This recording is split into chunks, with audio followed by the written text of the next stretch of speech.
안녕하세요. 저 도서관장을 맡고 있는 미디어학부 김성철입니다. 반갑습니다. 이렇게 바쁜 시간에, 점심시간에 저자 직강에 와주셔서 감사하고요.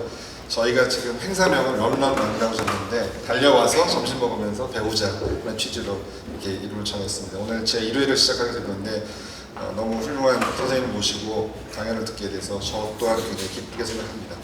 여러 가지 뜻이 있는데요. 왜냐하면 고려대학교가 자랑하는 지성 중에서 또 가장 존경받는 선생님 중에 하나이기 때문에 모시게 됐습니다. 여러분 이력을 보셔서 아시겠지만 해양대를 나오시고 나중에 법대, 저희 법대에서 박사를 하셨지만 그리고 실제 선장을 하셨어요. 큰 사고도 당하시고 다시 법학적으로 전공을 돌리셔갖고 해상법 세계적인 권위자가 되셨고요. 제가 선생님의 이름을 처음 알게 된 거는 한 3년 전인가요? 저희가 3년 전부터 석탁 강의 연구장이라는 걸 줍니다. 전체 교수 중에서 3% 이내에 들어가는 우수한 연구업적을 자랑하는 분들에게 석탁 연구상을 주는데 그때 1회 연구상을 받으셨어요. 그래서 그 만찬 석에서 답사 같은 걸 하시는 거를 제가 글을 읽으면서 되게 굉장히 훌륭한 연구자라는 생각을 했는데 법학도서관장으로 2년이 돼서 가까이서 보니까 굉장히 열심히 공부하시고 학생들 사랑하시고 저희가 자랑할 만한 그런 학자된 연구자가 아닌가 하는 생각이 들고요. 이 스토리텔링을 갖고 계시기 때문에 오늘 여러분에게 선을 보이면 특히 학생들에게 어찌 보면 그 도전하고 뭔가 성취하는 그런 롤모델로서의 모습을 보여주실 거라고 생각하고요. 그러면 김인현 교수님을 큰 박수를 맞아주시기 바랍니다. 예, 여러분 반갑습니다. 저는 타이틀이 여러 개 있는데 선장으로 불리는 걸 제일 좋아합니다. 우리 고려대학교 로스쿨의 교수로 있는 선장 김인현입니다. 반갑습니다. 시간이 그렇게 많이 없기 때문에 제가 그 순서를 좀 말씀드리겠습니다. 보통 이제 PPT를 만들어서 하는데 이제 그렇지 않기 때문에 제가 종이에다가 한 4장, 5장 정도 준비를 했는데 여기 맞춰갖고 이렇게 하도록 하겠습니다. 여기 이제 보시면 이제 필자에 대한 소개가 있고 이제 1장 유년 시절의 추억 그리고 2장 가족 고향의 가치와 교훈 2페이지에 나와 있고요. 그 다음에 3페이지에 제3장 성공에 이르는 길 이렇게 되어 있고 제4장에 4페이지에 4장, 5장 이렇게 나와 있습니다. 그래서 1페이지에 여러분 보시면 제가 이제 선장으로서 오션과 관련되는 것뿐만 아니라 제가 태어날 때부터 바다에서 태어났습니다. 여러분 경상북도 동해안에 축산항이라는 곳이 있습니다. 여러분 영덕하면 여러분 대게 다 아시죠? 대게. 영덕에 어항이 2군데가 있습니다. 강구항이 있고 축산항이 있는데 저는 이제 축산항 출신입니다. 조금 남쪽에 강구항이 있는데 여러분 대게 드시러 가면 다 강구항 가시는데 강구항 가시지 말고 축산항으로 좀 와주십시오. 강구항에 가면 여러분 대게 한 마리 10만 원입니다. 축산항에 오면 3만 원이에요. 그리고 저한테 전화를 하셔야 돼요. 그러면 3만 원에 여러분 드실 수 있으세요. 영덕 대게는 영덕에서 나긴 합니다만 축산항과 강구항에서 나요. 근데 우리가 기록에 따르면 축산항에 있는 그 차유라는 동네에서 영덕 대게가 처음으로 났어요. 그래서 고려실록에도 나오고 권권 선생의 양촌집에도 나옵니다. 이렇게 축산에 와서 대게를 드셨다는 기록이 나옵니다. 그래서 축산항이 오리지널입니다. 축산항의 모습은 여러분 사진 제일 왼쪽에 나와 있습니다. 굉장히 아름다운 곳입니다. 여기 끝에 보면 여기 동떨어진 섬 같은 산이 하나 있고요. 그 다음 오른쪽으로 보면 또 큰 산이 있고 그 뒤쪽에 산이 있는데 산 3개가 우리 동네를 감싸고 있습니다. 저희 집이 제일 왼쪽에 나와 있는 여기 그 산 바로 밑에 여기 있습니다. 그래서 왼쪽으로 가면 이제 모래사장이 있고 오른쪽으로는 어항이 있습니다. 제가 여기서 태어났습니다. 제가 태어날 때 이미 저희들 집에서 수산업을 하고 있었습니다. 우리 1945년에 일본에서 귀국하실 때 우리 조부님이 이제 현금을 갖고 오지 못하고 어선을 한 척 사 오셔서 축산항에 정착을 하게 됐습니다. 그때부터 우리 집이 이제 가업으로서 이제 수산업을 하게 됐는데 제가 이제 이런 가정에서 이제 태어났습니다. 그 다음 항에 제가 우리 가족이 16명이다 이렇게 썼는데 저는 굉장히 큰 대가족제 하에서 자라났습니다. 지금 우리 학생 여러분들은 거의 상상이 안 될 것 같은데 옛날에는 대가족제 하에서 할아버지 그리고 진외가 진외 할아버지였는데 우리 할머니 남동생까지 이렇게 같이 저희 집에 기거를 했고 육촌 누나까지 이렇게 있어서 16명이 우리 큰 집에서 같이 생활을 하게 되었습니다. 그리고 어떤 경우에는 또 어부들이 또 사랑방에 있기 때문에 뭐 한 30명 넘을 때도 많이 있어요. 그래서 제가 이런 대가족제 하에서 자라면서 좀 사교성이 좀 붙었다 할까요? 그래서 우리 관장님이 저를 좋아하는 이유 중에 하나도 제가 사교성이, 부침성이 있어서 좋아하죠. 자, 그 다음에 여기 중간에 여기 애기 보입니까? 애기만 보면 기분이 좋아지죠? 예. 이 얼굴하고 저하고 지금 비슷하나요? 여러분 이거 보시면요, 사진을 보시면 사진이 잘 나왔는데 이게 1959년이거든요. 근데 옷이 꽤 비싼 옷이죠. 손으로 다 만든 것 같아요. 손으로. 그러니까 우리가 수사를 하니까 아마도 제가 둘째 손자인데 이거 비단, 이거 뒤에 앉아 있는 데는 아마 비단인 것 같아요. 이렇게 좀 어릴 때는 좀 귀하게 자랐습니다. 중학교, 고등학교 할 때 힘들었는데 어릴 때는 아주 귀하게 이제 자랐고요. 그다음에 오른쪽에는 우리가 가지고 있던 배입니다. 어선입니다. 여기 보면 이제 삼하오라는 이름이 나와 있고요. 1950년대 중반입니다. 자, 그래서 이런 이제 대가족제 하에서 이제 자랐기 때문에 어른들의 지혜도 많이 배웠고, 그다음에 더불어 살아가는 방법을 많이 배운 것 같습니다. 특히 이제 제가 이제 둘째임에도 불구하고 우리 저기 조부님이 이제 할아버지 할머니 방에 같이 자자 이렇게 해가지고 6살 때부터 중학교 3학년 때까지 할머니 할아버지 방에서 같이 있었어요. 잠잘 때는 할머니 할아버지 사이에 잤어요. 근데 할머니 할아버지가 두 분 다 담배를 태웠어요. 그리고 막 담배 냄새가 싫어가지고 제가 담배를 입에도 안 댔습니다. 그래서 지금까지. 그렇죠. 이제 할아버지 할머니가 이제 뭐 잠 주무실 때 저희들 부부는 그래 안 하는데 그 얘기를 많이 하세요. 시골에는 일찍 주무시잖아요. 9시쯤 되면 주무시는데 10시, 11시까지는 이런 일본 살던 이야기, 뭐 이야기를 하니까 그런 이야기를 굉장히 많이 들었습니다.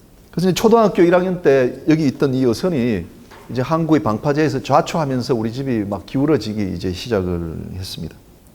근데 이제 그랬음에도 불구하고 제가 이제 할머니, 할아버지 사이에 이제 자라다 보니까 할아버지가 이제 그 가정교육을 저한테 엄청 많이 시켰어요. 뭐 집중적으로.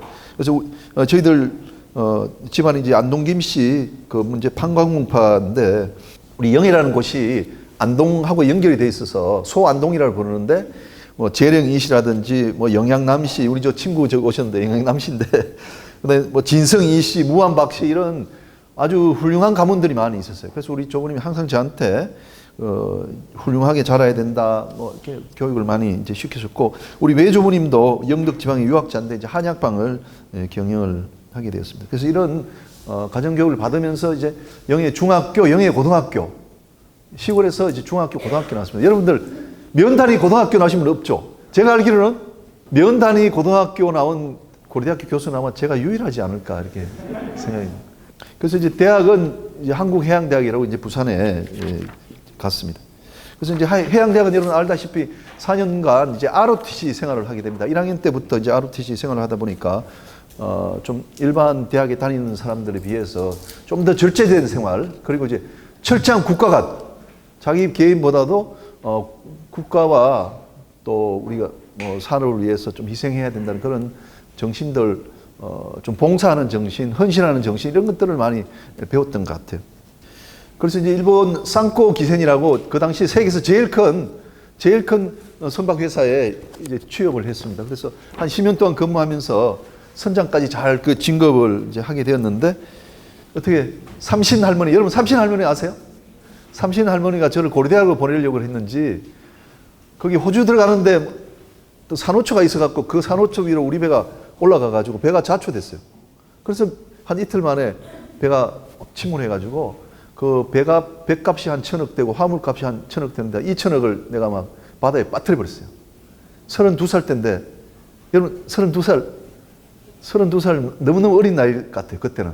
그러니까 그때는 막 정신이 없었어요. 32살 선장이라 하더라도 너무 어린 선장이라 가지고.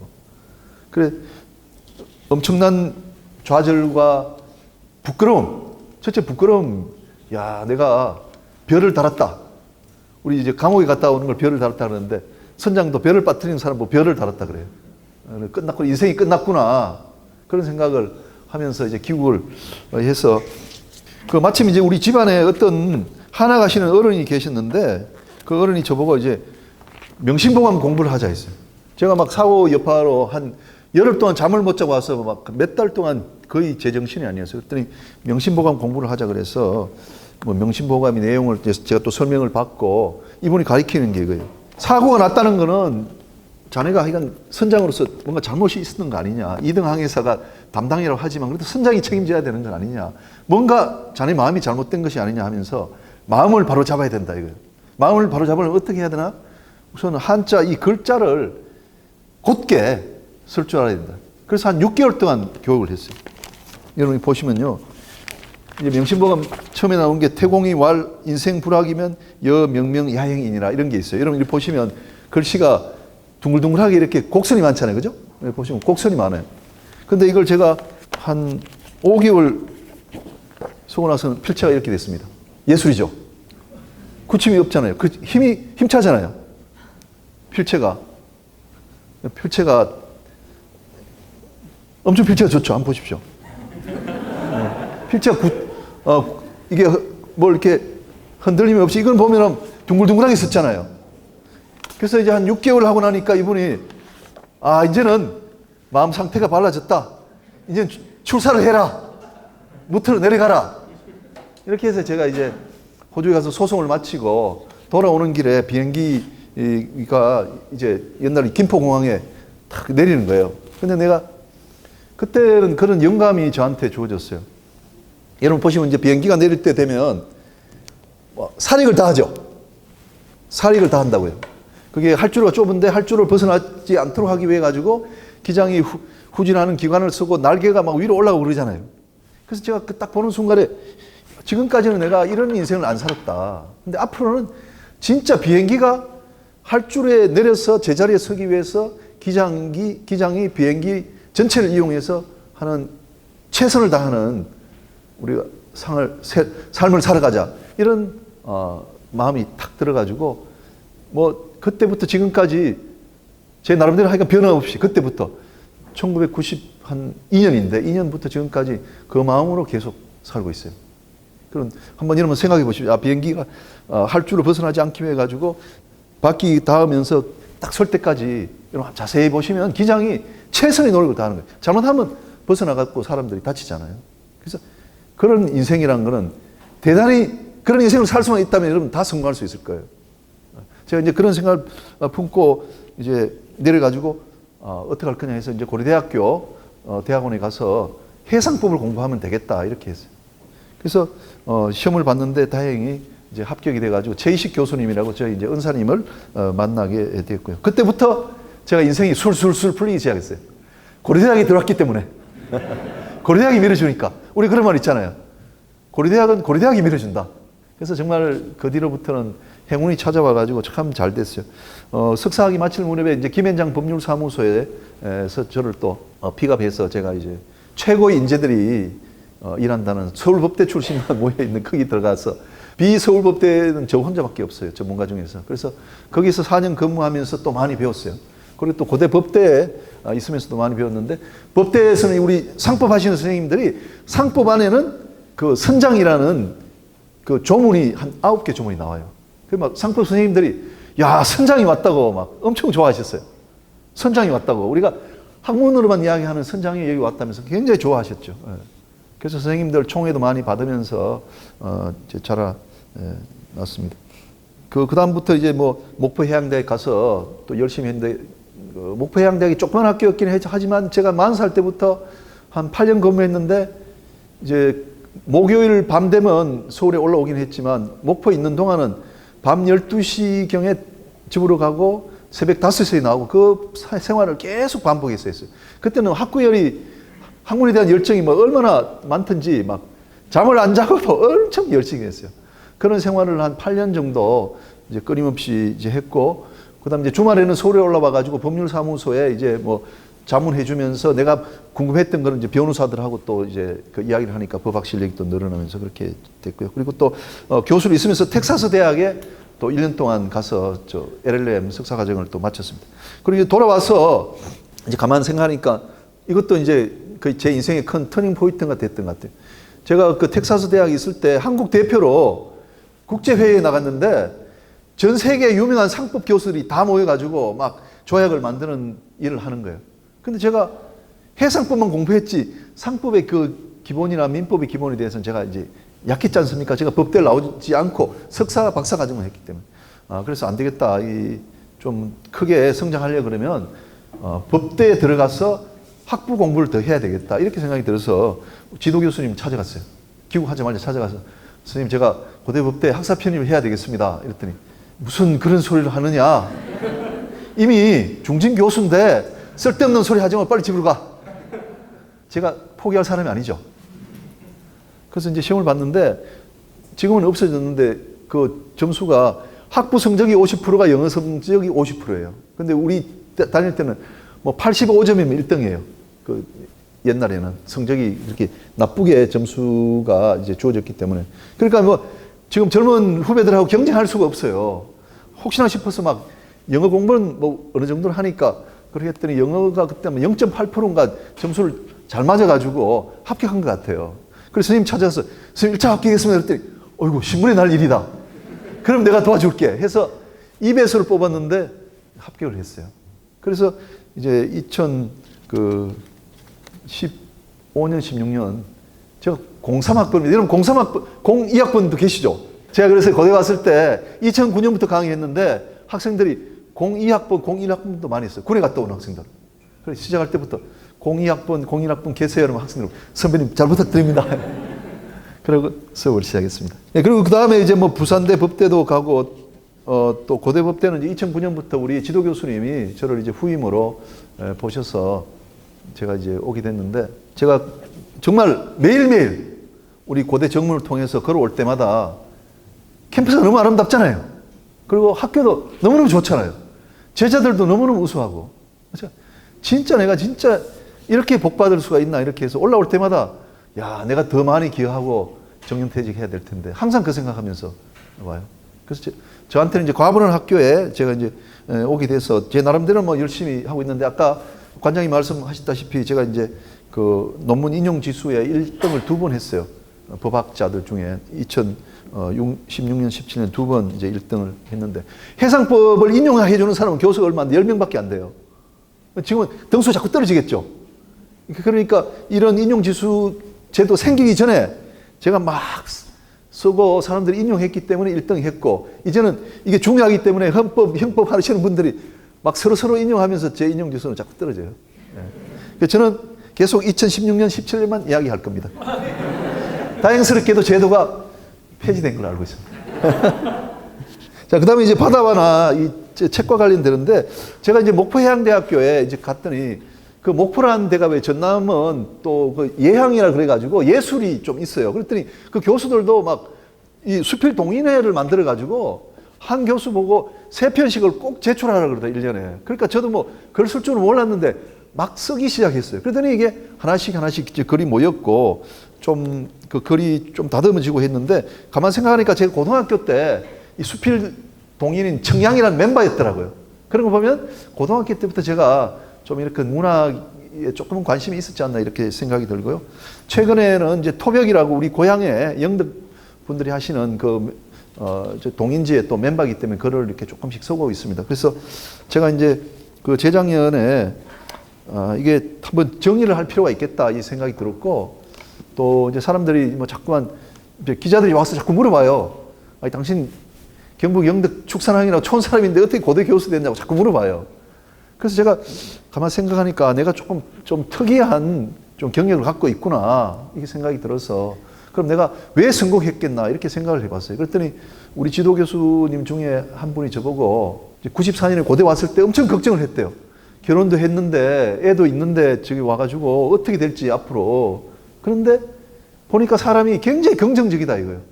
매사가 긍정적이고 김 교수의 장점은 긍정적이다 이렇게 이야기를 하더라고요. 그래서 제가 여러 가지를 생각해 보니까 제가 이제 선장으로서 이제 별을 달았지만 이제 탈출한 스토리 그리고 대가족제 하에서 이제 자란 것 또 선장으로서의 프라이드 갖고 있는 것 또 고향에 대한 또 프라이드 이런 것들이 요즘 우리 젊은 분들이 우리 저 후배 제자들이 갖고 있지 않는 부분들이 아닌가 이렇게 생각이 들어서 참 가정교육이 앞으로 더 중요해지는 거 아니냐 4차 산업혁명 시대에는. 그래서 책으로 쓰면은 좀 도움이 되겠다 이렇게 해서 이제 책으로 묶기로 했고 마침 출판사를 찾는데 범우사 여러분 범사 아세요?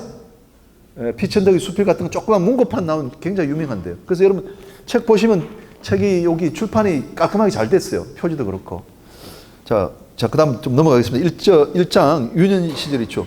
그래서 이 책이 지금 7번 찍었습니다. 500권 하면 한 4,000부 정도 나갔기 때문에 보통 출판사에서 한 3,000권 정도 찍으면 좀 많이 나가는 거라 그러는데 저는 거의 목표를 달성해 준 것 같아요. 자, 제 1장 유년 시절의 이제 추억입니다. 제가 뭐 다는 소개할 수 없고 이 중에서 좀 귀감이 될 만한 것, 교훈이 될 만한 것만 몇 가지 이렇게 추려봤거든요. 할머니가 나에게 남기신 유산입니다. 여러분 책 보시면 이제 40페이지에 있고요. 이제 어떤 일이 있었냐면 저희들이 이제 아까 말씀드렸다시피 우리 집이 이제 괜찮았는데 막 실패하니까 우리 집 일을 해주는 사람들이 있어요. 뭐 거물도 이렇게 보망이라고 거물을 막 이제 손보는 일 같은 걸 하면 우리가 노임을 줘야 되는데 노임을 못 줬어요.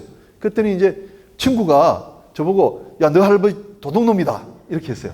너 할아버지 도둑놈이다. 이제 그 돈을 안 주니까 노임을 못 받으니까 자기들도 생활이 어려우니까.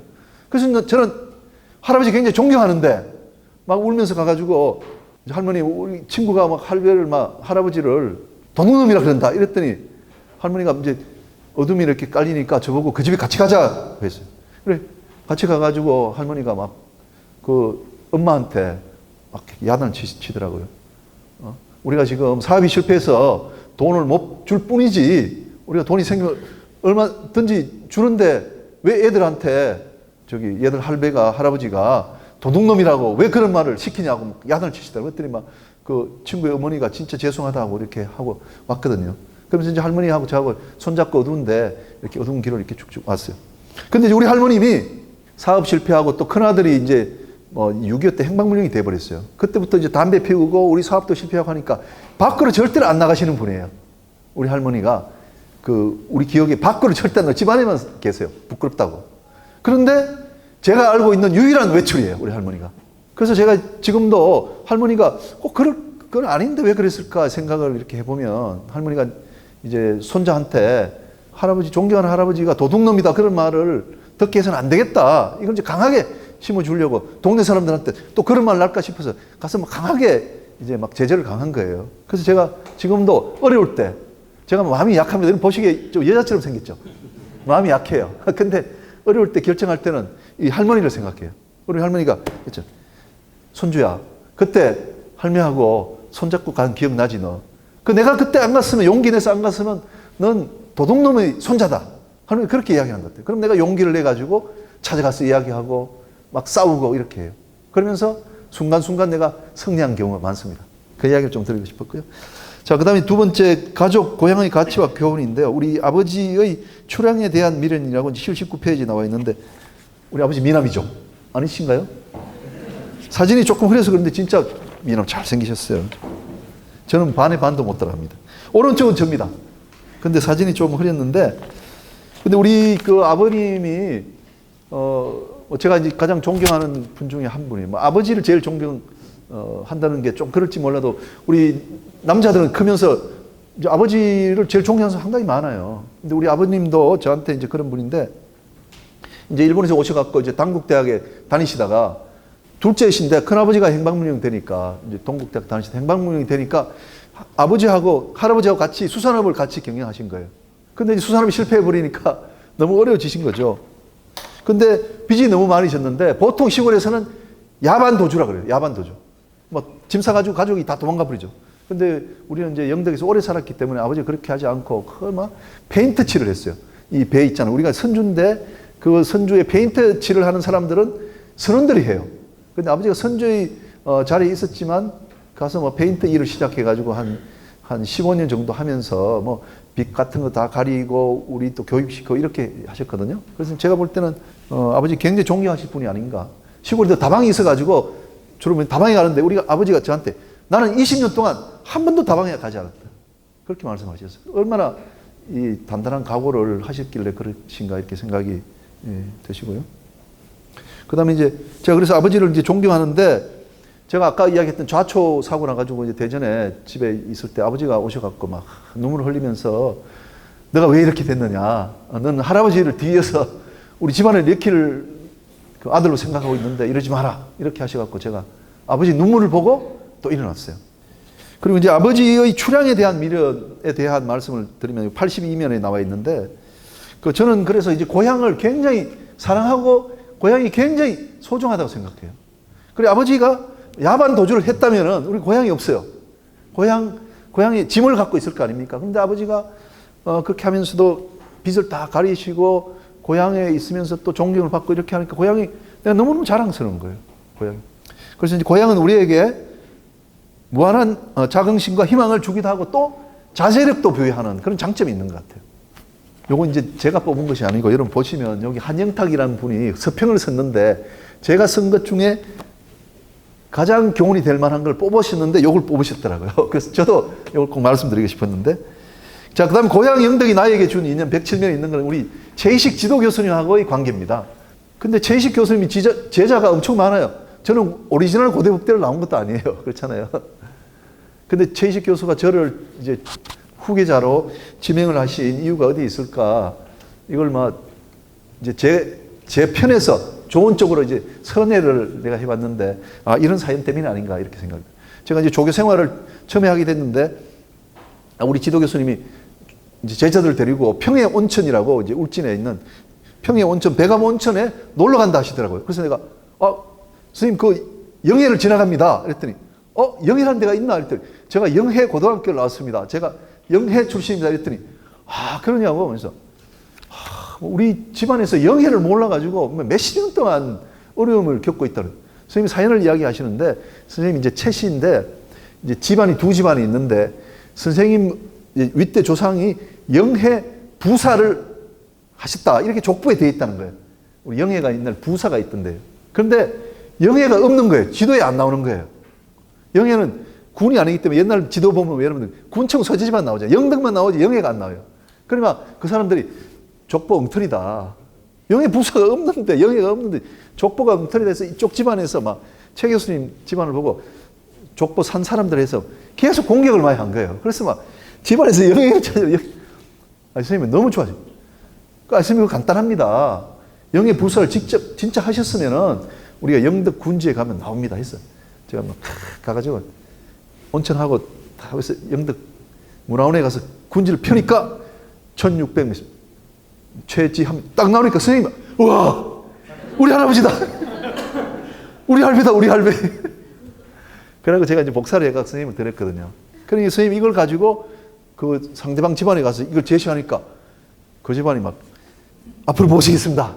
이렇게 됐다는 거예요. 그래서 선생님이 그때부터 저를 너무 좋아하세요. 선생님. 그때부터 저를 너무 좋아해요. 그래서 저를 고대 후임을 하겠다 이런 말씀 안 하시는데 행사 있을 때마다 저를 불러요.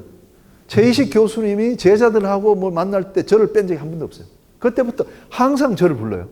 그래서 저하고 누구하고 같이 항상 그래요. 그래서 한 번은 이렇게 했어요.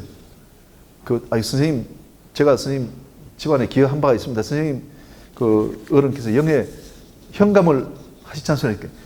영해 현감이 아니라 영해 부사네. 그랬더니 선생님이 막 정말 환갑 때 저를 이렇게 환갑 잔치하려고 선생님 찾아뵀는데 제가 나이가 제일 많아요. 그랬더니 쓸데없는 그런 이야기 하지 말고 빨리 고대 올라올 준비하라고 이렇게 하시더라고요. 부산대학 있을 텐데. 그래갖고 어려운 점이 있었는데 이제 고대 이제 오게 됐습니다. 그래서 고향 영덕이, 제가 고향을 너무 사랑하니까 고향 영덕이 저한테 이런 또 좋은 일을 준 것 같아요. 여러분 영덕 안 잊어버리겠죠? 지금 되게 공수할 수 있는데 지금 되게 끝나버렸어요. 내년 3월 달에 한 번 더 합시다, 우리. 자, 그 다음에 이제 성공에 이르는 길인데요. 아까 다 말씀을 드렸지 않습니까? 그죠? 요 사진은 제가 이제 2등 항해사 할 때 요 사진이고, 오른쪽 사진은 이제 쌍꼬 라인이라고 이제 원목설인데 제가 타던 요 배입니다. 아까 요건 다 말씀드렸죠. 그죠? 명심보감과 대학의 공부로 이제 마음을 이제 가다 듬게 이제 되었다고 말씀드렸고요. 그 다음 4페이지에 당당하게 살아가기. 진짜 이거 꼭 말씀드리고 싶어요. 이제 두 가지를 말씀드리고 싶은데, 그러니까 제가 자랄 때, 태어날 때 아까 이거 중간에 있는 사진 보시지 않습니까? 이게 59년도에 비단 옷, 이런 뜨개질을 해갖고 이렇게 하고 뒤에 비단 요에 이렇게 누워있고 이런 거 굉장히 드문다고 봐요. 그러니까 어릴 때는 어선이 세 척이나 있고 하니까 이제 굉장히 이제 부유하게 자라서 자랄 때도 굉장히 애가 당돌했겠죠, 꼬마가. 근데 집안이 막 이렇게 막 잘 괜찮다가 막 사업이 실패하니까 먹을 쌀도 없어요. 먹을 쌀이 없어요. 바로 먹을 쌀이 없어요. 그리고 오징어 한쪽 바꿔가지고 쌀 2대 바꿔갖고 먹고 떨어지면 또 외가 가서 쌀 구해오고 그런 생활을 몇 년을 했어요. 그러니까 막 기가 죽었을 거 아니에요. 근데 한 번은 소풍을 간다 그래요. 그런데 소풍 가는데 돈 5원인가 내야 됐어요. 59 우리 때는 1960년대 중반에 5원 내야 돼요. 스님을 갖다 줘야 소풍 값으로 막 5원을 내야 돼요. 돈이 없는데 엄마가 가지 말아요. 돈이 없는데 소풍 어때요? 가지 말으니까 할머니가 그걸 듣고 막 나오시더니 막 우리 어머니 야단치면서 잘하는 아들 사투리 그대로 쓰면 잘하는 아들 기죽이지 마라. 잘하는 아들 기죽이지 마라. 다른데 돈 아껴서 하더라도 아들 기죽이는 일을 절대 안 해요. 소풍 못 가면 기가 죽잖아요. 그러니까 그래갖고 이제 할머니가 어떻게 해가 5원 받아가지고 소풍하고 그러는데 그러니까 우리가 교육은 항상 그런 식으로 이렇게 배웠죠. 우리 할머니가 막 그런 말씀을 굉장히 많이 하셨어요. 막 우리 손주들 막 어디 가도 안 빠진다. 여러분 모종에 안 빠진다는 말 아세요? 모종에 안 빠진다. 우리 동해안에 쓰는 말인데 이게 좀 양반가에 쓰는 말인 것 같아요. 모내기 할 때 쓰는 모종 있죠. 이렇게 모를 약간 길어가지고 이제 못 심잖아요. 그 모종에 나쁘면은 버려요. 그러니까 모종이 안 빠진다는 말은 평균 된다는 이야기죠. 그죠? 평균 된다는. 그리고 이제 이건 진짜 제가 이제 사고 나서 고대에 다시 들어왔어요. 고려대학원에 들어왔어요. 그런데도 서울에 올라오니까 사람들이 선장이 왜 고려대학에 다니냐고 물으면 뭐라고요? 네, 사고 냈습니다. 이렇게 말할 수도 없잖아요. 그러니까 막 이 서울에 다니는데 굉장히 너무 부끄러움이 많았어요. 그래서 내가 어떻게 해? 계속 평생 이렇게 살 거냐? 평생 이렇게 살 거냐? 근데 그 2년 전에 제일 더웠다 그래요. 근데 1994년 여름이 엄청 더웠어요. 제가 이제 대학원 들어와서 그 여름에 우통을 벗고 좋다. 그러면 내가 국제소송 체험기를 쓰자. 제가 이제 소송 나가지고 호주에 법정에 갔거든요. 그럼 선장의 국제소송 체험기를 쓰자 해가지고 글을 썼어요. 상법을 조금 배웠기 때문에 법률적인 내용하고 합쳐가지고. 그래서 월간 해양항구라고 2번 실었어요. 8월하고 9월에 실었어요. 그러니까 이제 뭐 해운계에 있는 사람은 자, 김인현 저 친구는 별 달았다. 배 빠뜨렸다. 이걸 아는 거예요. 그냥 제가 더 이상 나빠질 수도 없는 거예요. 이제 다 아는 거예요. 그러면서 제가 이제 부끄러움에서 탈출할 수 있었어요. 그래서 막 어디 가면 자꾸 이야기해요. 네, 뭐 사고 났는데 이제 뭐 공부하려고 고대 왔습니다. 막 이야기하고. 그러면서 몇 년이 지나니까 사람이 더 당당하게 됐어요. 그래서 여러분들 시험 한번 떨어진다고 해서 절대 기죽지 마세요. 네? 기죽지 마시고 당당하게 그렇게. 네. 그 다음에 이제 교육 보면 이제 나이 참서성 201페이지인데 이제 제가 이제 첫해 고등학교 졸업하고도 대학에 못 들어가고 그랬는데 아버지가 나를 부르더니 뭐 어떻게 됐냐? 시험 떨어졌습니다. 왜 떨어졌냐 했더니 열심히 안 해서 떨어졌습니다. 그러니까 2분 다시 실패하지 않도록 해라. 이렇게 저한테 이야기했어요. 아버지가 저한테 뭐 이렇게 해라 저렇게 해라 안 하시는데 저한테 딱 유일하게 하신 말씀이 2번 실패는 하지 마라 사람이. 그런데 제가 그걸 모토로 삼아가지고 제가 처음에 자문할 때는 있는데 2번 실패하는 건 거의 없어요. 자, 그 다음 이제 성자와 패자입니다. 성자와 패자인데 214면에 가면은 있어요. 근데 고려 왕건의 일합니다. 우리 이제 여기 안동건시도 있고 안동김씨도 있고 한데 고려 왕건을 도와줘서 우리 성씨가 이제 탄생했거든요. 그래서 저도 이제 왕건 뭐 상당히 좋아하는 편인데 왕건이 보면 이제 공산성 대구 전투에서 졌어요. 교훈한테. 근데 왕건이 막 절치부심을 해가지고 결국은 안동 이제 고창 전투에서 승리를 했어요. 그래서 제가 볼 때는 제가 살아보니까 한 번 이긴 사람은 방심을 하게 돼 있어요. 한 번 이긴 사람은 방심을 한다고요. 근데 패자는 절치부심을 한다고요. 그러니까 어떻게 해야 되겠습니까? 영원한 성자, 영원한 패자도 없기 때문에 거꾸로 한다면 성자는 방심하지 않고 계속 이기도록 해야 되고 패자는 한 번 졌다고 해서 실망하지 말고 열심히 해서 또 다시 승리하던 성자가 되도록 그렇게 해야 되죠. 우리 이제 뭐 로스쿨 학생들 보면 지금 시험 떨어지고 2번 떨어지고 3번 떨어지고 계속 많이 해요. 근데 절대로 기죽지 말고 성공할 수 있도록 계속 노력해야죠. 자, 그 다음에 이제 시간이 제가 한 3분 정도 더 남았는데 살아가는 평범한 이야기 들어가기 전에 우리 그 학생들한테 여러분 142면에 가면 그 중간에 다산의 오학론이라고 나옵니다. 이게 그 논어에 나오는 걸 알고 있는데 오학론이라고 있는데요. 학자가 공부하는 방법을 저희 다산 정약용이 자기 오학론에 썼어요. 뭐냐면 박학, 신문, 신사, 명변, 독행이에요. 박학은 책을 많이 읽는 거예요. 그리고 신문은 내가 곰곰이 생각해 보는 거예요. 저게 어떤 의미인가. 그리고 신사는 또 신중하게 내가 이걸 생각하면서 적용해 보는 거예요. 명변은 서로 구별해서 차이가 뭔가를 보는 거예요. 그리고 독행은 자기가 이제 지식을 얻은 걸 이제 사회 현실에 적응하는 거거든요. 근데 제가 이제 33살에 법학을 늦게 배우기 시작했는데 이 방법을 사용하면서 법학이 굉장히 빨리 터득이 됐어요. 저는 이제 명변이라는 걸 굉장히 활용을 많이 했어요. 그러니까 법학이라는 건 어떤 개념을 우리가 사람이 만든 거지 않습니까? 그러면 이 개념하고 이 개념하고 무슨 차이가 나는지 그걸 자꾸 비교하면서 우리 공부를 했거든요. 그러다 보니까 굉장히 빨리 이게 정상 수준에 올랐어요. 그래서 여러분들도 이 다산 정약용이 말하는 142페이지에 있는 이 오학론을 여러분들 좀 관심 있게 보시고 적용하면 도움이 될 거예요. 오학론 이제 142면에 있습니다. 자, 그리고 이제 마지막으로 이제 살아가는 평범한 이야기가 이제 결론 부분인데요. 이 바다와 난 결국은 이제 바다가 저한테 어떤 의미인가, 우리 관장님이 만드신 이 오션이 어떤 의미인가.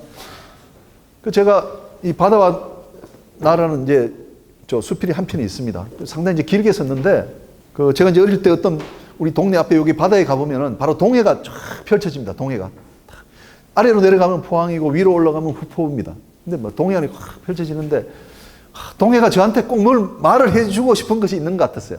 근데 뭐 어릴 땐 그 뭔가를 모르고 이제 자랐는데 지금 이제 생각하니까 바다가 저한테 이야기해주고 싶었던 것은 해상법 교수가 되라는 것이었다.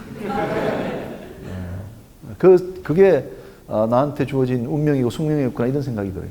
근데 이제 어릴 때는 우리가 바다는 뭐 우리 가족들이 생계의 수단이었죠. 바다가 배를 가지고 이제 고기잡이를 했으니까. 근데 또 바다가 제가 초등학교 1학년 때는 그게 자초사고가 나가지고 우리 배가 또 우리 집안이 망했고 내가 선장을 하면서 또 배가 또 빠뜨려졌어요. 그래서 바다는 긍정과 부정이 공존하는 거예요. 바다가 제가 겁이 많아서 수영을 잘 못해요. 겁이 워낙 많아가지고.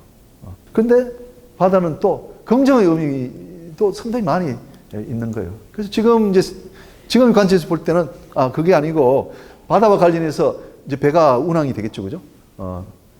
이제 그 상선이 뭐 운송을 또 할 거고 또 어선은 나가서 고기를 잡고 이렇게 할 텐데 그러면 이제 바다라는 것은 저한테는 지금은 어떤 객관화된 것이다. 객관화돼 가지고 뭐 내가 좋다 나쁘다 이게 아니라 바다를 이용해서 저 생산 활동을 하는 사람 또 경제 활동을 하는 사람들한테 또 이익을 주고 억울하게 손해를 본 사람이 있다면은 그 손해를 또 배상 보상해주게 하는 그런 역할을 하는 이제 해상법의 교수로서 이제 바다를 바라보게 됐다는 겁니다.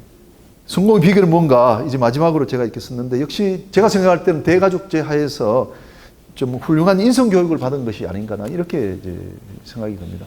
제가 뭐 아무것도 없지 않습니까? 우리가 뭐 특별한 걸 뭐 있어서 고등학교 선배들이 저를 도와줬다든지 우리 집안에 뭐 돈이 있어서 저를 밀어줬다든지 하나도 없어요. 그렇지만 제가 이렇게 한 걸 보면 김현장 법률사무소에 들어가서 거기 있는 선배 변호사들이 저 또 좋아해가지고 김인영 하면서 이제 평판이 좋아졌고 우리 고대 들어올 때 이럴 때도 다 물어봐요. 사람이 어떤지 다 평판 조회를 해보고 뽑아요.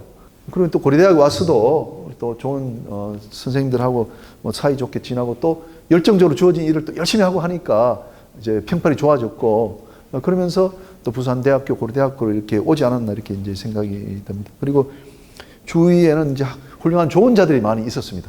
그러니까 할아버지도 뭐 일본에서 또 생활하셨고 뭐도 좀 하셨고 또 뭐 아버지 또 삼촌 이런 분들이 이제 남들보다도 다른 가정보다도 먼저 또 신문물들을 또 익힌 분들이다 보니까 이제 손자들 교육, 자식 교육에도 좀 남보다 앞서 이렇게 하다 보니까 저희들이 이제 앞서가는 사람이 됐지 않나 이렇게 생각이 들고요. 무엇보다 우리 최희식 지도 교수님 그리고 정병석 변호사님 이런 분들은 저한테 화를 한 번도 안 낸 분들이에요.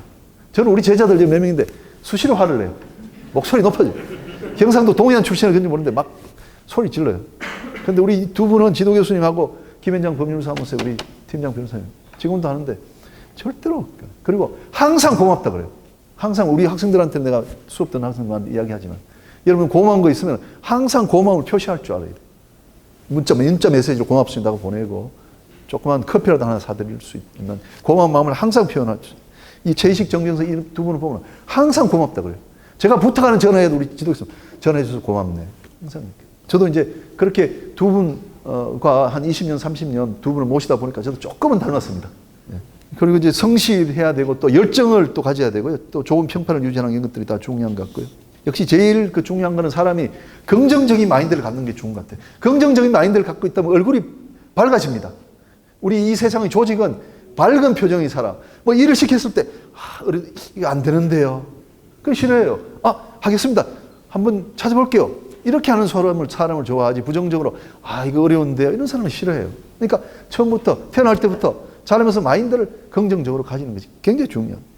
그리고 이제 뭐 마지막으로 말씀드릴 것은 제가 이제 제가 좀 학구열이 상당히 이제 높은 것 같고, 그리고 해운산업과 이제 고향이라는 두 가지 큰 이제 지주가 있어가지고 이 두 분야의 발전을 위해서 제가 이제 끊임없이 노력을 하고 있고, 그것보다 더 중요한 것은 제가 이제 고려대학교 또 이게 법대 또 로스쿨의 교수이기 때문에 이제 우리 학생들한테는 훌륭한 강의를 제공해야 되고, 또 우리 학교의 발전을 위해서 또 연구 업적을 또 많이 쌓아서 우리 학교가 또 좋은 평판을 갖도록 해야 되는 게 제 임무라고 생각이 들고요. 오늘 여러분들 제 말씀대로 경치해 주셔서 대단히 감사하고, 한 10분 정도 남았는데 질문사항 있으시면 여러분 좀. 예, 감사합니다. 제가 이미 여러 차례 언론에도 남겼는데, 제가 2022년인가요? 지금 5년 뒤 되면 정년퇴직 하는데, 그때는 제가 다시 선장으로 나가려고 합니다. 그래서 크루즈선 선장을 해요. 우리나라는 아직 크루즈가 없어요. 우리나라는 크루즈를 운항하는 사가 없어요. 빌려가지고 이렇게 롯데 같은 데 빌려서 하는데, 제가 여기 펜스타라고 일본, 한국 왔다 갔다 하는 선사가 있는데, 거기서 이제 우리나라 크루즈사를 하려고 해요. 그래서 그 사장한테 말씀을 드렸어요. 그랬더니 크루즈선에 선장이 2명이 있대요. 한 명은 진짜 운항하는 선장이 있고, 한 명은 여객 담당 선장이 있대요. 그래서 저는 이미 배들이 이제 오래됐기 때문에 위험해서 배를 못 맡긴다. 그 대신에 여객 담당 선장으로 채용해 주겠다. 그래서 제가 여객 담당 선장으로 가려고 그래요. 근데 여객 담당 선장이 하는 이야기는, 이런 알잖아요. 영화에 보면 이런 데서 딱 파티 주재하고 하잖아요. 남이 넥타이 메고 모자 쓰고. 근데 춤을 잘 춰야 된대요. 근데 춤을 못 춰갖고 오늘부터 배우려고 합니다. 그리고 이건 진짜인데요. 제가 금년 2월 달에 선장 면허 다시 유효기간 연장했기 때문에 저는 선장 면허를 가지고 있는 현직 선장입니다. 제가 동아일보에 기사 쓰는데, 동아일보에 지금 칼럼 쓰고 있는데, 그 기자가 자기 꿈도 선장이었던 모양이에요. 그래서 대한민국 남성의 3대 로망이 있대요. 첫 번째가 선장이에요. 두 번째가 지휘자, 그리고 대통령. 야, 저 처음 들었는데 선장이 대한민국 남성의 3대 로망 중에 하나래요. 동아일보 이현택 기자가 저한테 보내와서 그런가 했는데, 맞나요? 맞다 그러시는데. 자, 또 질문사항. 우리 학생들, 이거 좋은 질문이신데요. 우리 지금 서울에서 해상법을 이렇게 강좌 개설된 학교가 고려대학이 사실상 유일합니다. 그래서 우리 학교는 해상법을 열심히 하는 학교인데, 여러분들이 생각할 때 최근에 단유부 강의에서도 무슨 사고가 나고, 우리 바다와 관련된, 또 해운과 관련된, 선박과 관련된 일들이 굉장히 많은데, 안타깝게도 이 변호사 숫자가 한 40명밖에 안 돼요. 20년 전에 지금 똑같아요. 왜 그런가 하면, 우리가 이 해운이 영국을 중심으로 발달을 했기 때문에 그 전통이 남아가지고 이 업계 수요자들이 계속해서 영국을 너무 좋아해요. 영국을 좋아하고 또 가까이 있는 싱가포르를 좋아하고, 이러다 보니까 우리가 수요가 확장이 안 돼가지고 교수 숫자나 변호사 숫자를 늘려가지 못하고 있습니다. 그렇지만 우리가 이런 상태를 계속할 수 없기 때문에 저를 포함해서 이제 많은 사람들이, 전문가들이 우리 해상법을 국제화시키기 위해서 노력을 많이 하고 있습니다. 예를 들면 우리 고려대학교 해상법연구센터가 CJ 법학관에 있는데, 거기서 하는 일 중에 하나가 석 달에 한 번씩 우리나라 판례 2개를 영어로도 만들고 중국어로도 만들고 일본어로 만들어서 전 세계 다 뿌려줘요. 우리 법을 이제 국제화시키기 위해서. 만약에 우리 법을 적용합시다 하고 하기 위해서는 외국 사람들은 우리 법이 뭔지를 알아야 되지 않습니까? 근데 우리나라 법은 오랫동안 한국에 머물러 있었지, 법이란 게 국제화될 필요가 없다, 이런 생각하에서 우리 내에서만 이야기했지, 이걸 영어로 만들어가지고 외국에 알리고 하는 작업을 너무 소홀히 했어요. 그래서 저희 장점 중에 하나는 제가 이제 텍사스 대학 갔다 와서부터 우리나라 판례, 우리나라 법률을 계속해서 영국에 또 영문 저널에 많이 이제 발표하고 있어요. 그래서 제가 SSCI 포함해서 한 16편 있어요. 우리 법대 교수 중에는 상당히 드문 편이죠. 그리고 Transportable Law in South Korea 그래서 영어로 된 책이 있어요. 그래서 앞으로 이런 작업들을 우리가 꾸준히 되면은 우리 그 해상법도 세계로 더 뻗어나갈 수 있을 거라 생각합니다. 근데 이제 학구열은 저도 몰랐어요. 교수 되고 이렇게 하다 보니까 내가 학구열이 있구나 이런 생각을 하게 됐는데 그거는 이제 필요에 의해서 그렇게 되는 것 같아요. 우리가 이제 해상법 하는 교수가 없다 보니까 저 혼자밖에 없다 보니까 제가 안 하면은 어떻게 됐습니까? 우리나라가 국제기에서 뒤떨어지잖아요. 그러니까 뭐 밤을 안 자고도 제가 하는 거예요. 제가 학구열에 대해서 그렇게 말씀드리고 해상법을 어떻게 하게 됐냐 그러면 제가 이제 그 사고를 당했는데 이게 법원에서 오라 그랬어요. 뭐 다른 처벌은 내가 받지 않았는데 민사 소송 우리가 화물이 이제 멸실됐기 때문에 화주가 우리 선주한테 손해배상 청구를 하니까 선장이 이제 정인으로 법원에 와서 이렇게 해달라 우리가 잘못이 없다 이걸 이야기해 달라는 거예요. 근데 제가 뭐 항해 과실 등등을 다 배웠지만 선장 사고 나니까 이게 모르는 거예요. 좀 모르는 거예요. 그래서 그걸 여기저기서 어드바이스를 좀 자문을 이제 받아서 어떻게 해보려고 그랬더니 제가 아는 뭐 해양대학 나온 선배나 누구나 아는 사람 한 사람도 없어요. 그래서 제가 너무나 고생을 했는데 돌아오면서 생각하니까 내가 선장인데 야 이걸 좀 하면은 나와 비슷한 이 처지에 있는 사람들을 도와줄 수 있겠다 이 생각이 들었어요. 그래서 해상법을 딱 선택을 해서 해보니까 사람이 없었기 때문에 그때도 없었고 지금도 없어요. 거의 지금 독보가 아니라 독보라기보다도 사람이 없어서 뭐 저 혼자서 쭉쭉 이렇게 하다 보니까 많이 이제 성장이 되고 이렇게 이제 했던 것 같아요. 저도 그 마지막에 꼭 말씀드리려고 했는데 뭐 사례라 말씀드렸지만 제가 이렇게 말씀드리고 싶어요. 물론 이제 아까 한학 공부하면서 뭐 이렇게 이게 뭐 많이 좋아졌다고 했지만 이제 어려워서 정말 꼼짝도 못 하고 있었는데 어떻게 이제 마음을 돌려가지고 뭘 하겠다고 하고 또 공부를 해서 고대 들어오고 이렇게 된 그런 이제 정신을 차리게 된 그 원동력은 저는 이렇게 생각해요. 제가 뭐 집안 자랑하려고 그런 건 아니지만 어떤 집안에 대한 내가 사랑, 존경 그게 또 있고 또 해양대학에 대한 내가 프라이드 그리고 선장이라는 데 대한 직업상의 내 프라이드 선장이라는 걸 뭐 하나의 조직의 장이지 않습니까? 그런데 내가 계속 이런 식으로 집에서 이렇게 패자처럼 있다는 것은 좋지 않은 것이다. 부끄러운 일이다.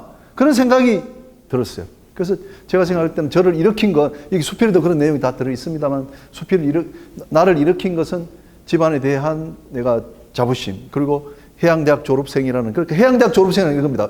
해운을 책임지고 나가야 되는 엘리트 교육을 받은 그 학생으로서의 저 프라이드 그리고 또 누구나 다 선장하는 건 아니거든요. 선장으로 물론 한 번은 실패는 했지만 캡틴이라는 그 직책이 주는 그 사명감 이런 것이 있기 때문에 내가 일어나야 된다. 일어나서 이걸 극복하고 내가 다시 더 다른 곳으로 나가야 된다. 이렇게 생각했어요. 그래서 그렇게 생각이 드니까 현재 상황은 최악의 상황이다. 이거보다 더 떨어질 수는 없다. 그렇게 생각하니까 용기가 쏟아나더라고요. 그래서 막 저돌적으로 막 할 수도 있고 그렇게 됐습니다. 예. 지금 시간이 예상보다 한 10분 정도 지났는데요. 오늘 제가 여러분들하고 말씀드리는 것은 일단 이걸로 마치도록 하고 여러분들 그 이외에도 제가 명함 필요하면 제가 명함 드리고 아까 나갈 때 책 서명 좀 해드릴 테니까요. 제가 여러 가지 있습니다. 유튜브 있습니다. 김인현 TV도 있습니다. 구독자가 100명밖에 안 돼요. 여러분 다 해주세요. 150명 됩니다. 그리고 블로그도 있고 뭐 페이스북도 있고 여러 가지 소통할 수 있는 방법이 많으니까요. 여러분 앞으로도 자주 이렇게 좀 소통했으면 좋을 것 같고요. 또 제가 동아일보에 김인현의 바다 배 버리고 그리고 별 이렇게 계속하니까 또 우리 관장님께서 한 1년 뒤쯤에 기회 주시면 여러분하고 또 만나 뵙도록 하겠습니다. 여러분 대단히 감사합니다.